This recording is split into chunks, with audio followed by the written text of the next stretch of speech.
진리가 너희를 자유케 하리라. 오늘 말씀 32절에 이 말씀 중심으로 말씀을 나누고자 합니다. 요즘 그 히라빈 조르바라는 책이 지상에 소개되고 또 상당한 반향을 일으키고 있죠. 그래서 어떤 분은 그 책을 읽고 감동받아서 교수직도 그만뒀다. 그래서 그 얘기가 오가고 있어요. 히라빈 조르바라는 이 주인공 조르바는 아무 것에도 구애받지 않고 매이지 않는 정신을 가진 사람이다. 진정한 자유인이다. 그렇게 어떤 사람이 평가를 했어요. 마음 내키는 대로 구애받지 않고 움직이면 어떤 결과가 나오는지는 여러분도 잘 아실 겁니다. 만일 그것이 자유라면 그것은 독선적인 자유일 뿐이고, 그걸 자유라고 부른다면 정상적인 사람들은 미친 사람이라고 할 것입니다. 자, 오늘 주제가 자유인데 자유란 게 뭐냐? 자유란 누가 주는 거냐? 자유를 누리는 게 뭐냐? 이런 내용을 오늘 주제가 다루고 있습니다. 우선 첫째로 논할 것은 자유롭지 못한 이유. 인간은 왜 자유롭지 못한가? 물론 자유라는 것은 사람이 느낄 수도 있고 느끼지 못할 수도 있죠. 또 자유롭지 못한데 자유롭다고 착각하는 사람도 있어요. 오늘 여기 유대인들이 그런데 33절에 보면은 우리가 아브라함의 자손이라 남의 종이 된 적이 없거늘 어찌하여 우리가 자유롭게 되리라 하느냐. 나는 기독교인이고 매인 적도 없습니다. 명목상 교인이라는 것이 우리를 자유롭게 하느냐? 아니면 세상에 신분, 왕이라든지 아니면 높은 지위, 대통령이라든지 상당한 권력을 가지고 있는 이런 높은 자리에 있으면 자유로우냐? 그건 아니에요. 물론 우리 국법상에 보면은 언론, 출판, 집회, 결사의 자유도 있고 거주 이전의 자유도 있고 신체의 자유도 있고, 근데 이런 항목들이 과연 우리의 자유를 보장하는 것이냐? 우리가 진정한 자유를 알려고 하면 무엇에 매여 있고 속박되어 있는지를 우리가 알아야 됩니다. 거기에서 출발을 해야 돼요. 그런데 오늘 우리 주님께서 우리에게 깨우쳐 주는 것은 너희는 죄에 매여 있다. 그래서 죄의 종이다. 34절에 보면 예수께서 대답하시되 진실로 진실로 너희에게 이르노니 죄를 범하는 자마다 죄의 종이라. 너희는 죄의 종이고 죄에 매여 있다. 한두 번 실수로 죄를 짓는 게 아니라 항상 죄악된 본성 속에서 계속해서 죄를 짓고 있습니다. 그래서 우리가 원해도 의롭지 못하고 죄를 계속 짓는다면 그것은 죄의 노예라고 밖에 말할 수가 없단 말이에요. 정권이 바뀔 때마다 단골 메뉴가 뭐냐 하면은 부정하고 부패한 정권을 몰아내자, 심판하자. 이 구호가 5년 전에도 있었고 10년 전에도 있었고 100년 전에도 있고 500년 전에도 있었고 1000년 전에도 있었고 2000년 전에도 있었고 아담 때도 있었어요.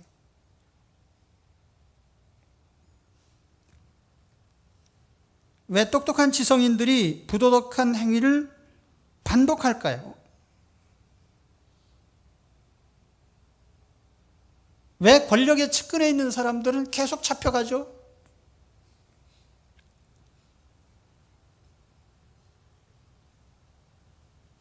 심지어는 우리가 하등하게 여기는 개도 같은 나쁜 짓을 반복하지 않아. 한번 혼나면 다시 안 합니다.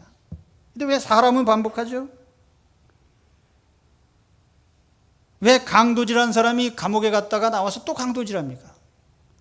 왜 사기꾼은 사기치고 나서 혼쭐 나고 나서 또 사기를 칩니까? 왜 미워하고 싸우고 원수되고 불행을 체험하고 나서 또 미워하고 또 갈등을 겪습니까? 왜 한번 싸워서 이 전쟁이란 것은 참 절대로 하면 안 되겠구나. 1차 대전, 2차 대전 겪으면서 1억 명 가까운 사람들이 죽었는데 실습한 후에 또 전쟁을 해요. 이게 참 제대로 된 인간인가? 왜 인간은 이 죄를 반복하는가? 죄의 노예이기 때문이다. 그래서 이것은 신분이 높고 권력이 있다고 자유인이 아니에요.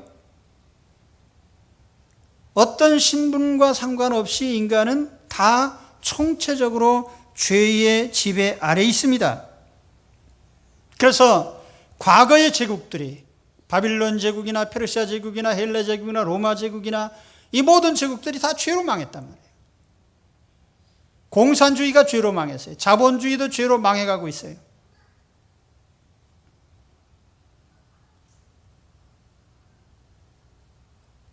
정의라는 것이 논의되기는 하지만은 결코 정의롭지 않습니다. 그래서 마이클 샌델이라는 분이 정의란 무엇인가 하고 책 팔아먹고 나서 돈으로 살 수 없는 것들이라는 책을 또 썼어요. 돈으로 살 수 없는 것들이란 책을 돈으로 사시기 바랍니다. 그런데 사람들은 정말 돈으로 살 수 없는 가치를 어느 정도 인식하고 있으면서도 결코 그 정의로운 길로 가질 않아요. 여전히 빵과 권력의 논리로 지배하고 있습니다.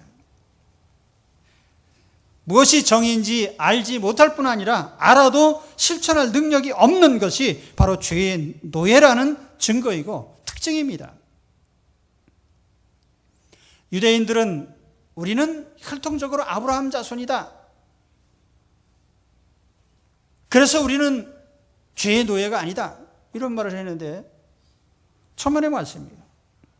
오늘 30절에서 39절에서 41절에 보면은 우리는 아브라함의 자손이고 우리 아버지는 아브라함이다. 뒤에 가서 우리는 하나님의 자손이다. 또 그렇게 얘기를 해요. 혈통적으로 아브라함 자손이고 자기들은 영적으로 하나님 자녀이기 때문에 죄를 짓지 않는다. 그런데 실상 유대인들을 보면은 여전히 죄를 짓고 있어요. 만일 유대인들이 정말 아브라함 자손이라면 아브라함처럼 살았을 것입니다. 아브라함 어떻게 살았나요? 하나님이 어떤 말씀을 하시거나 하나님이 계시를 주셨을 적에 그들은 아브라함은 진실한 눈으로 관찰하고 받아들였단 말이에요. 그런데 유대인들은 예수 그리스도를 시종 지켜봤어요. 예수님의 탄생과 예수님의 성장과 예수님의 생애 모습, 사역하는 모습, 예수님의 언행. 그래서 오늘 말씀에도 보면은 너희 중 누가 나를 죄로 책잡겠느냐 주님이 물으셨는데 예수님이 죄 없이 무죄하게 정의롭게 사셨다는 것을 그들은 눈으로 보고 듣고 그 능력들을 다 체험했습니다. 그래도 그들의 편견과 그들의 이 배척하는 배타적인 이런 마음 때문에 하나님이 보내신 그리스도를 그들은 알아보지도 못했고 받아들이지도 않았단 말이에요. 그래서 오늘 주님이 말씀하는 게 너희가 정말 아브라함 자손이면 아브라함처럼 행동하고 아브라함처럼 마음을 열고 진실한 눈, 다시 말하면은 이 교리적 이해 부족이 아니라 그런 관점에서 말하는 게 아닙니다. 예수의 행적과 삶을 솔직하게 볼 수 없었던 마음의 부자유함, 이것을 예수님께서 탓한 거예요. 있는 것을 있는 그대로 바라보지 못하고 왜곡되게 바라보는 이것이 아주 인간의 치명적인 병폐입니다.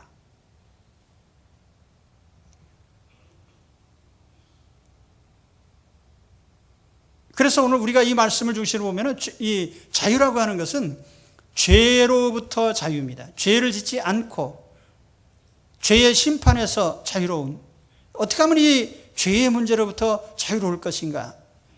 이것이 진정한 자유라고 오늘 정의를 하고 있습니다. 뭐 세상 사람들이 철학적으로 어떻게 정의를 하고 논의하든지 간에 오늘 이 성경의 말씀에 보면 하나님이 정의하는 자유는 인간이 죄로부터 자유로워지는 것입니다. 내 인생을 가만히 살펴보세요. 내가 무엇 때문에 부자유한가? 원인은 죄입니다. 이 죄로부터의 자유의 두 가지 특성이 있어요. 첫째는 이 자유라는 것이 영적인 영혼의 내부 문제라는 겁니다. 이것이 신체적인 게 아니에요. 외적인 게 아니에요. 환경적인 게 아닙니다. 그러니까 이것은 뭐 신체의 자유, 거주 이전의 자유, 언론 출판, 집회, 결사의 자유하고 아무 상관도 없는 거예요. 이건 지위와 신분과도 상관이 없는 거예요. 세상에서 돈 많고 지위가 높아도 영혼이 자유롭지 못하면 여전히 죄의 노예가 되고 있는 거예요. 그러니까 참 이상한 것이, 나는 알다가도 모를 일이 왜 대통령 주변에 있는 사람들은 줄줄이 잡혀가냐 이거예요. 그래서 저는 그 권력이라는 게 뭐냐 하면은 마지막에 굴비처럼 줄줄이 잡혀가는 게 권력이다.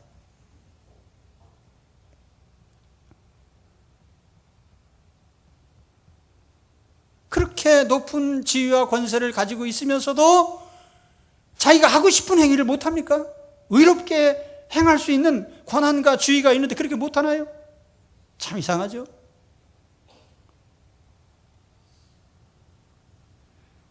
영혼이 매여 있으면 자유롭지 못합니다.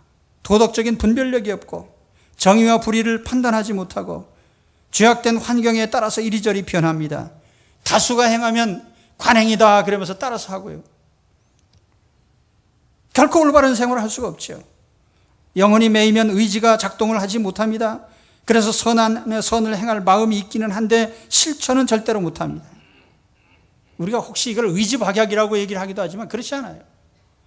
우리가 죄에 매여 있고 죄에 놓여 있기 때문에 그런 거예요. 영혼이 매여 있기 때문에 그런 겁니다. 그러므로 오늘 우리가 정말 자유로우려고 하면은 쪼르바처럼 제멋대로 사는 게 아니라 영혼이 자유로워지셔야 돼요. 영혼이. 그리고 또 한 가지, 이 죄를 지배하는 배후가 있다고 합니다. 오늘 말씀에 보면은 너희는 너희 아비 마귀에게서 났다고 그랬어요. 마귀. 헬라어로 디아볼로스라고 표현을 합니다. 그리고 히브리 말로는 사탄이라고 표현을 해요. 사탄. 이 사탄이라는 말과 디아볼로스라는 말은 같은 의미를 가지고 있는데 그 의미가 뭐냐면은 배척자라는 뜻이에요. 배척하고 배반하고 배신하는. 그 마귀의 주 전공이 뭐냐면 배신하는 겁니다. 그래서 사람들로 하여금 하나님을 배신하게 해요. 하나님 배척하고 배신하고 불신하게 하고, 그래서 하나님과 원수가 되게 하는, 그게 뭐예요? 죄를 짓게 하는 거예요. 자꾸. 그게 마귀의 전공이에요. 그래서 결국 모든 사람들이 하나님의 진노 앞에 놓이고 하나님과 관계가 끊어지게 만들 거예요. 그게 마귀의 전공이 이간질하는 겁니다. 그래서 사람과 사람 사이에도 이간질을 전공으로 하는 사람들은 마귀의 사자인 줄로 아셔야 돼요.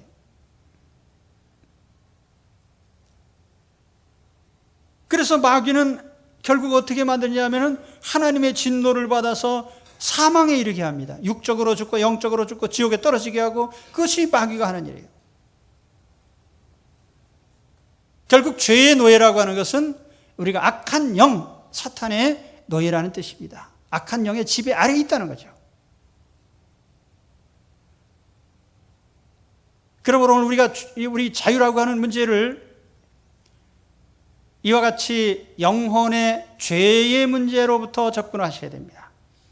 그래서 정말 자유를 누리고 싶으신 분은 죄로부터 자유로워져야 돼요. 그건 영혼의 문제이고, 이거는 마귀로부터 풀려나는 것입니다.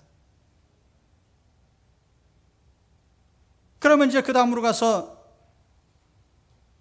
자유를 얻는 방법이죠. 진리를 알지니 진리가 너희를 자유롭게 하리라 그랬죠. 오늘 말씀이에요. 31, 32절에 보니까 그러므로 예수께서 자기를 믿은 유대인들에게 이르시되 너희가 내 말에 거하면 참으로 내 제자가 되고 진리를 알지니 진리가 너희를 자유롭게 하리라. 이게 같은 맥락의 말이에요. 내 말에 거하고 내 제자가 되고 진리를 알고, 여기 진리라는 건 예수 그리스도를 가리키는 말이에요. 이 우주 가운데 진리가 있다면 한 분 하나님밖에 없고요. 이 우주 가운데에 인간을 자유롭게 해줄 수 있는 분이 계시다면 하나님 외에는 없습니다. 그래서 오늘 하나님이 보내신 그리스도께서 우리를 자유롭게 하려고 오셨다고 말해요.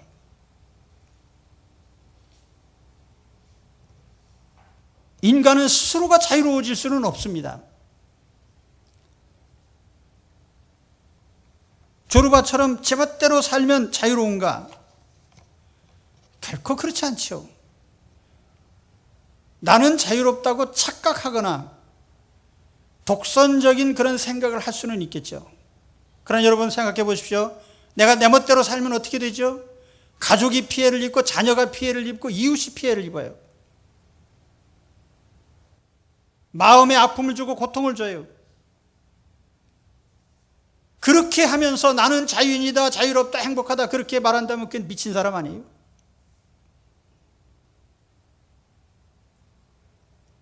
그래서 저는 성경을 읽고 감동받아서 새 사람 됐다는 얘기는 참 반가운 얘기인데, 조르바라는 책을 읽고 감동받아가지고 이 자유인이 되기로 했다고 하면 그 사람은 미치기로 작정한 사람이니까 그렇게 되지 않기를 바랍니다.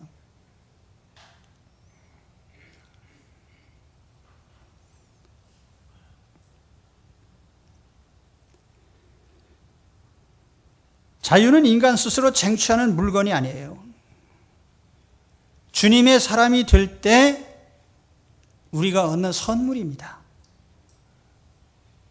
그래서 오늘 이 자유를 얻는 첫 단계가 뭐예요? 주님의 제자가 되는 일이죠. 너희가 내 말에 거하면 참으로 내 제자가 되고, 내 말에 거하고 오라고 그랬어요. 이 주님의 말씀에 거한다는 뜻이 뭐냐면 주님이 전하신 복음의 말씀을 받아들여서 믿고 예수 그리스도를 구주로 영접하고 하나님 자녀가 되는 것이에요. 하나님 자녀로 살아가는 것이죠. 그래서 여기서 제자가 되리라 하지 않고 제자가 되고라고 이렇게 어느 시점을 얘기를 하고 있습니다. 우리의 신앙은 무엇을 아는 것이 아니라 어떤 사람이 되는 것이에요. 인간의 내부적 변화에서 출발하는 겁니다. 예수님을 구주로 영접하고 내 영혼이 거듭나서 하나님 자녀의 신분으로 새 출발하는 겁니다. 그렇게 되시기 바랍니다. 그것이 우리가 자유롭게 되는 출발점이에요.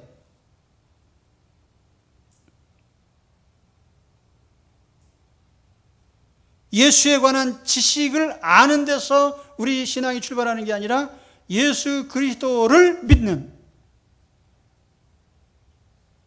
머리에서 출발하는 것이 아니라 가슴에서 출발하는 거예요.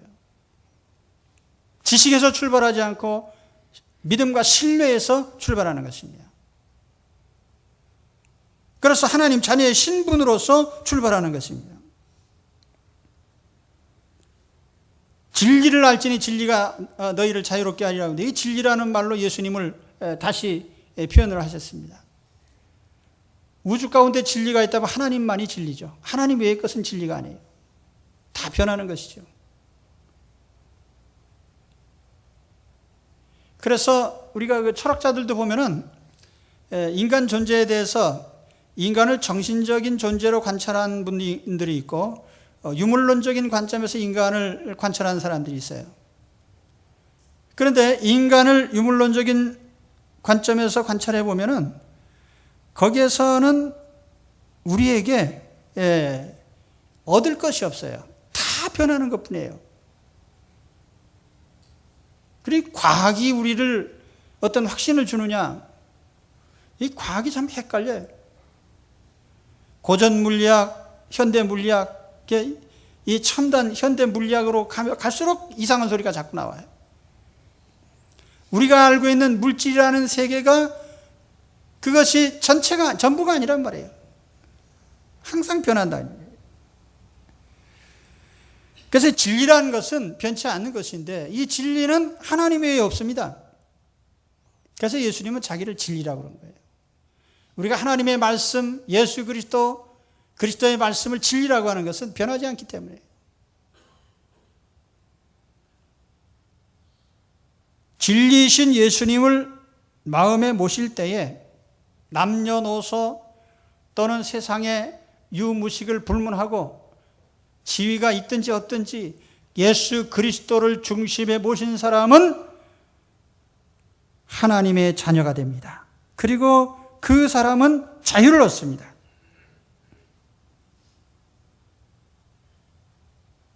진리를 알진 진리가 너희를 자유롭게 하리라. 이 자유롭게 한다는 건 우리가 자유인으로서의 삶을 산다는 것인데, 아까 말씀드렸죠? 우리가 매여 있는 것이 죄이기 때문에 자유롭다는 것은 죄로부터 해방된다는 뜻이에요. 그리고 이 죄로부터 자유롭다는 것은 두 가지 의미를 포함하는 겁니다. 하나는 정죄로부터 자유입니다. 정죄. 죄가 인간을 해롭게 하는 것은 죄로 말미암는 응징과 처벌이 있기 때문에요. 심판. 사망의 심판, 죽음의 심판이 죄로 말미암는 결과예요. 그런데 우리가 예수 그리스도를 믿을 때에 우리는 이 정죄로부터 자유로워져요. 왜냐하면 예수님의 십자가의 속죄, 예수님이 십자가에서 우리 죄를 대신하여 죽으셨습니다. 그래서 우리의 모든 죄가 다 용서받았어요. 할렐루야. 여러분, 예수님을 믿는 결과로 우리는 모든 정죄로부터 용서를 받았습니다. 그런데 언제까지 죄 용서받은 거예요? 내가 예수 믿기 전까지 지은 모든 죄를 용서받았죠? 세례받을 때 가끔 이런 질문을 하면은 정신을 놓고 있다가 엉뚱한 대답 하시는 분들이 계십니다. 예수 믿고 용서받으셨죠? 네. 언제까지 죄를 용서받았나요? 어제까지요. 그러면 오늘부터 짓는 죄에 대해서는 어떻게 하실 겁니까? 글쎄요. 우리가 예수 그리스도를 믿고 하나님 자녀가 됐는데, 하나님 자녀가 됐다가 오늘부터 짓는 죄 때문에 도로 지옥으로 떨어질 가능성이 있습니까? 그렇게 생각하면 한번 손 들어보세요. 아무도 없잖아요. 예수 그리스도께서 내 죄를 용서하신 것은 과거와 현재와 미래의 모든 죄로부터, 정죄로부터 나를 풀어주신 겁니다. 그래서 죄를 지어도 모든 죄가 다 용서받고 하나님 자녀의 신분이 확고부동하게 보장되는 거예요. 그렇게 믿으십니까? 그런데 이렇게 말하면은 꼭 이 질문을 하는 사람이 있어요. 그러면 앞으로 마음대로 죄를 지어도 되겠네요. 항상 그따위로 질문하는 사람이 있어요. 그건 아주 악한 인간 심성의 표현이적이에요. 그럼 예수님이 하나님의 아들이신 예수님이 내 죄를 대신해서 십자가에서 죽으셔서 내 죄를 용서받았다고 해서 밤낮 죄를 짓고 살라고 예수님께서 십자가에서 죽으셨습니까? 그건 아니죠. 그래서 우리를 정죄로부터 풀어주신 우리 주님께서 하나님의 성령을 우리에게 보내주셔서 죄를 짓지 않도록 우리를 거룩하게 만들어 가십니다. 이걸 성화라고 하는 거예요. 성화. 앞에 있는 걸 칭의라고 한다면요, 우리가 죄를 짓지 않고 살 수 있도록 거룩하게 만들어 가시는 성령님의 역사가 우리에게 있기 때문에 예수 그리스도 안에 있는 사람들은 죄를 지어도 정죄받지 않을 뿐 아니라 또한 죄를 짓지 않도록 하나님 성령께서 우리를 강력하게 통제를 하신 것입니다. 그래서 마침내는 우리가 거룩한 사람이 되도록 만들어주신 줄로 믿습니다. 이것이 죄로부터 자유로워지는 우리 그리스도인들의 특권이에요.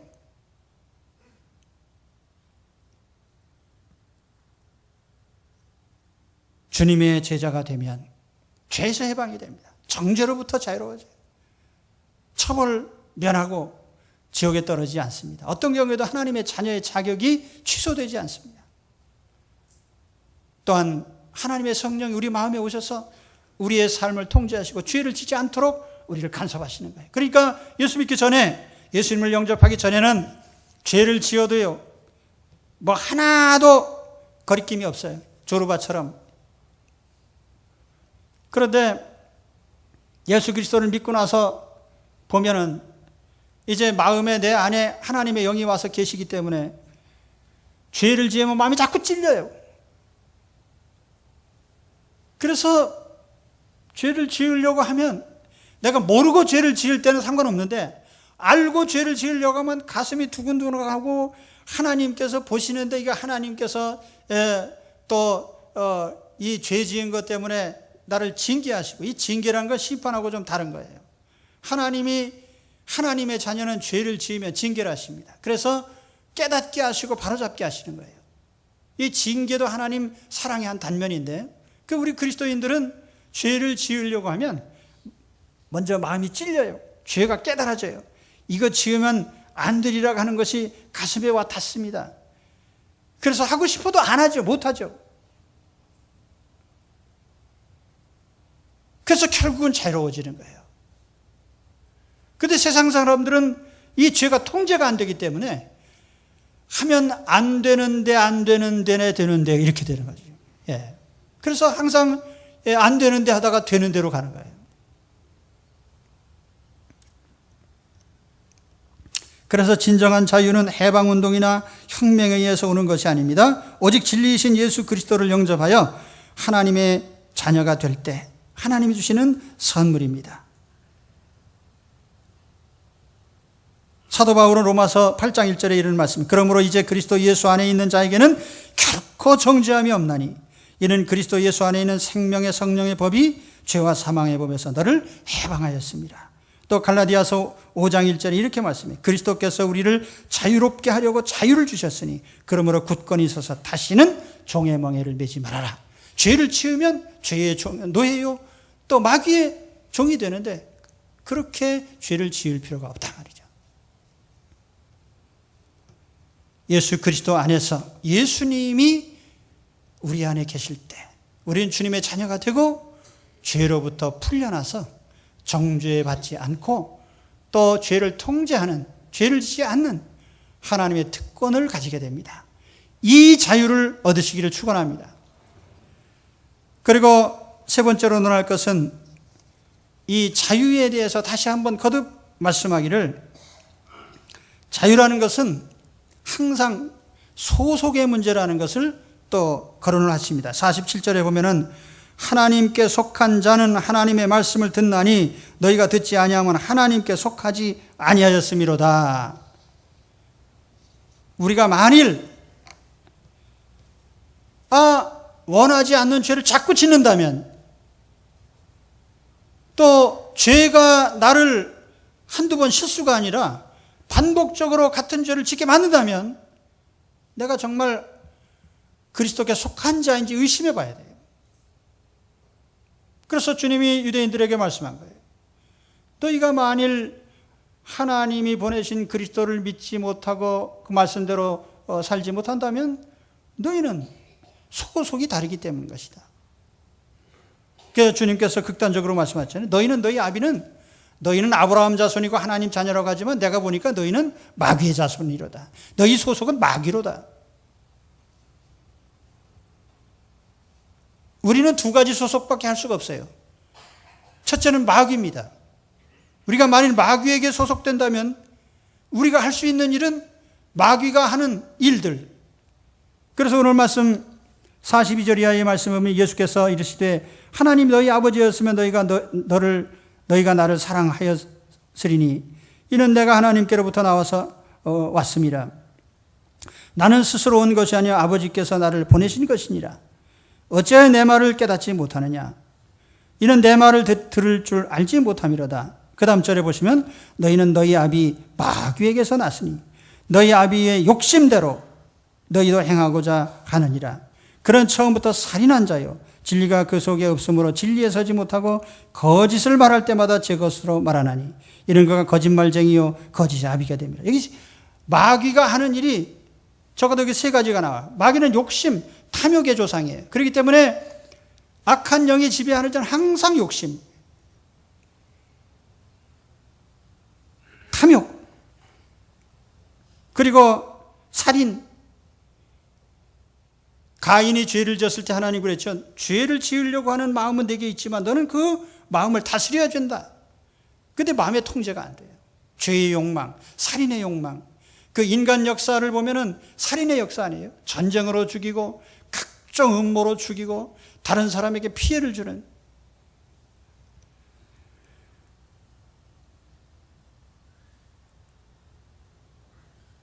그리고 거짓. 이 거짓은 마귀의 전유물이에요. 진실을 말하지 않아요. 양심대로 살지 못하게 하고 정의가 무엇인지 알지 못하게 하고. 그래서 마귀의 전공 과목, 배신케 하고 욕심을 부리게 하고 살인을 하고 거짓말을 하고. 그래서 사탄에게 속한 자들은 이런 행동을 하는 거예요. 그러나 만일 우리가 예수 그리스도에게 속한 자라면 우리는 자유인입니다. 그래서 우리는 마귀가 욕심을 부려라 해도 욕심 부리지 않을 수 있어요. 또 살인해라 해도 살인하지 않습니다. 거짓말해라 해도 진실하게 살 수 있습니다.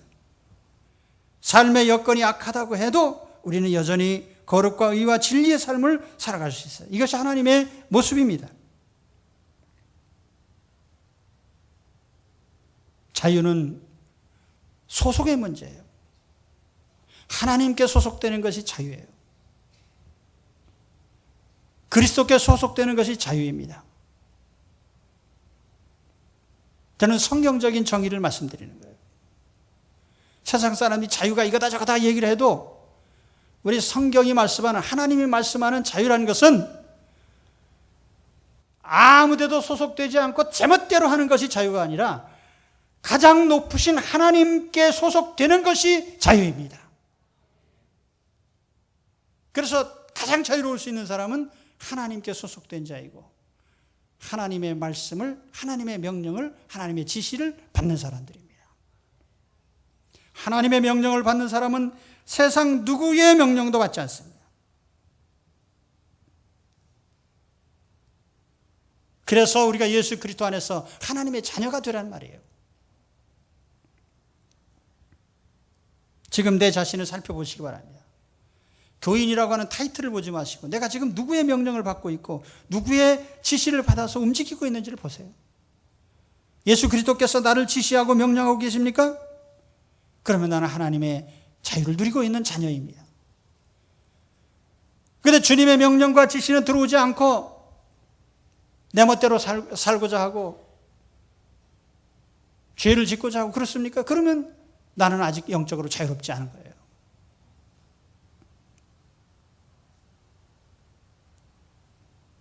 자, 오늘 우리가 이 자유의 문제를 심각하게 생각해 보십시오. 죽을 때까지 가장 자유롭고 정말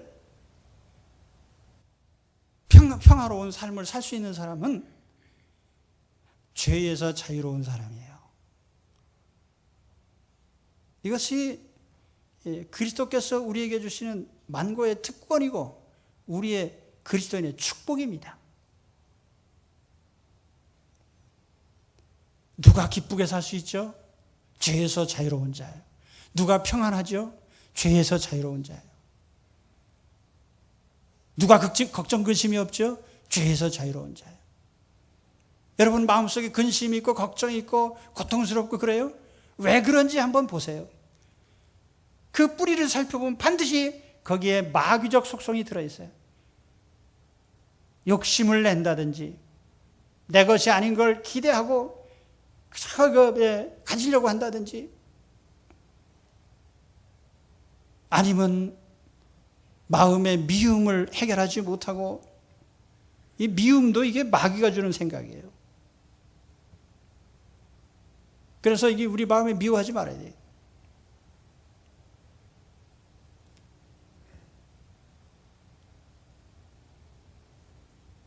어떤 신뢰감을 갖지 못하게 하는, 불신하게 하고 마음을 불안정하게 만드는, 이게 다 마귀의 선물이에요. 이게 다 죄로부터 오는 우리의 정서입니다. 그래서 우리가 이 죄로부터 자유롭고 이 죄를 해결하고 사는 사람들은 항상 마음도 편하고 기쁘고 즐겁고 거침이 없고 하나님과 통하기 때문에 무엇에도 두려움이 없습니다. 정말 이 자유를 누리시기를 축원합니다. 오늘 우리에게 이 특권이 있어요. 오늘 우리 주님 앞에 나와서 정말 그 영혼의 자유함을 꼭 얻게 되시기를 축원합니다. 예수님을 믿고 내 제자가 되고 주 안에 있을 때 우리가 받는 특권, 영혼의 자유, 죄로부터의 자유, 이 자유의 특권을 누리시기를 주의 이름으로 축원합니다. 기도하겠습니다.